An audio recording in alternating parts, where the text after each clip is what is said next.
Halo teman-teman, perkenalkan nama saya Marlayal Misterleni dengan NIM 246111099 kelas C semester 1 Prodi PGSD. Selamat menyaksikan. Baik, di sini saya akan membahas tentang karakteristik warga negara Indonesia dalam konsep Bhinneka Tunggal Ika. Yang pertama, konsep warga negara. Menurut Aristoteles, warga negara adalah orang secara aktif ikut mengambil bagian dalam kegiatan hidup bernegara, yaitu orang yang bisa berperan sebagai orang yang diperintah dan orang yang bisa berperan sebagai orang yang memerintah. Berikut karakteristik warga negara yang cerdas. Warga negara yang cerdas erat kaitannya dengan kompetisi warga negara sebab warga negara yang cerdas mesti memenuhi sejumlah kompetensi serta mampu mengaplikasikan dalam praktik kehidupan sehari-hari. Yang berikut kompetensi dasar warga negara. Yang pertama, kemampuan memperoleh informasi dan menggunakan informasi. Yang kedua, membina ketertiban. Ketiga, membuat keputusan. Keempat, berkomunikasi. Kelima, menjalin kerjasama. Enam, melakukan berbagai macam kepentingan secara benar. Berikut dimensi-dimensi kecerdasan warga negara. Warga negara yang cerdas merupakan warga negara yang mampu memberdayakan segala potensi yang dimilikinya, serta diaktualisasikan dalam kehidupan real. Setiap warga negara mempunyai potensi dasar mental yang dapat dikembangkan, yang menurut Nirshid Simadja meliputi: pertama, minat. Kedua, mendorong ingin tahu. Ketiga, mendorong ingin membuktikan. Keempat, dorongan ingin menyelidiki. Kelima, dorongan ingin menemukan sendiri. Yang berikut, warga negara yang partisipatif. Partisipasi lazimnya dimaknai sebagai keterlibatan atau keikutsertaan warga negara dalam berbagai kegiatan kehidupan bangsa dan negara. Ada bentuk partisipasi menurut Keanjar-Ningrat, yaitu: pertama, bentuk tenaga. Kedua, bentuk pikiran. Ketiga, bentuk materi. Berikut warga negara yang bertanggung jawab. Yang pertama, Ridwan Halim mendefinisikan tanggung jawab sebagai suatu akibat lebih lanjut dari pelaksanaan peranan, baik peranan itu berupa hak, kewajiban maupun kekuasaan. Yang kedua, Purbacaraka mengatakan bahwa tanggung jawab merupakan sesuatu yang lahir atau bersumber pada penggunaan fasilitas dalam penerapan kemampuan tiap orang untuk menggunakan hak dan atau kewajiban.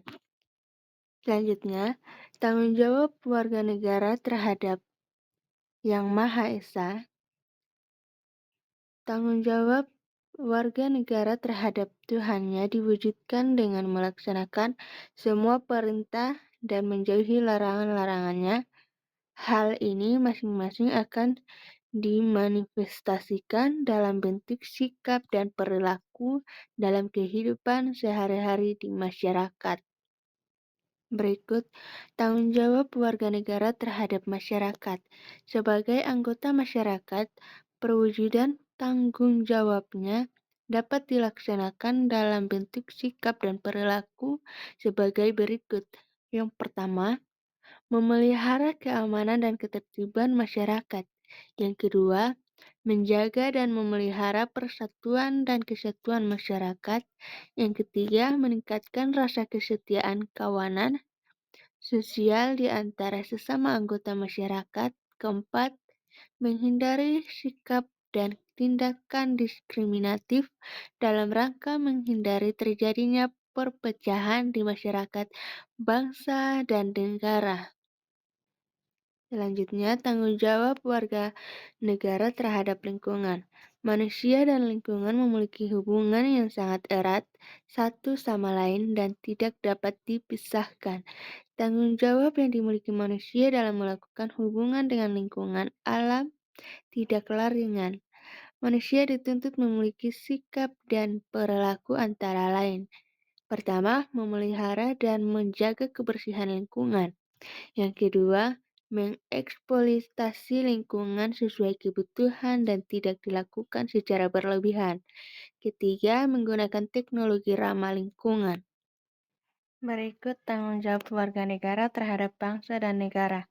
Sebagai warga negara Indonesia, sudah menjadi tugas dan tanggung jawab kita semua untuk mempertahankan kelangsungan hidup bangsa dan negara kesatuan Republik Indonesia. Semua itu dapat diwujudkan dalam bentuk sikap dan perilaku kehidupan sehari-hari berupa: pertama, memahami, menghayati, serta mengamalkan nilai-nilai Pancasila dalam segala aspek kehidupan sehari-hari. Yang kedua, menjaga dan memelihara nama baik bangsa dan negara. Ketiga, menjaga persatuan dan keutuhan bangsa. Keempat, membina kawanan sosial di antara sesama warga negara Indonesia. Kelima, meningkatkan wawasan kebangsaan.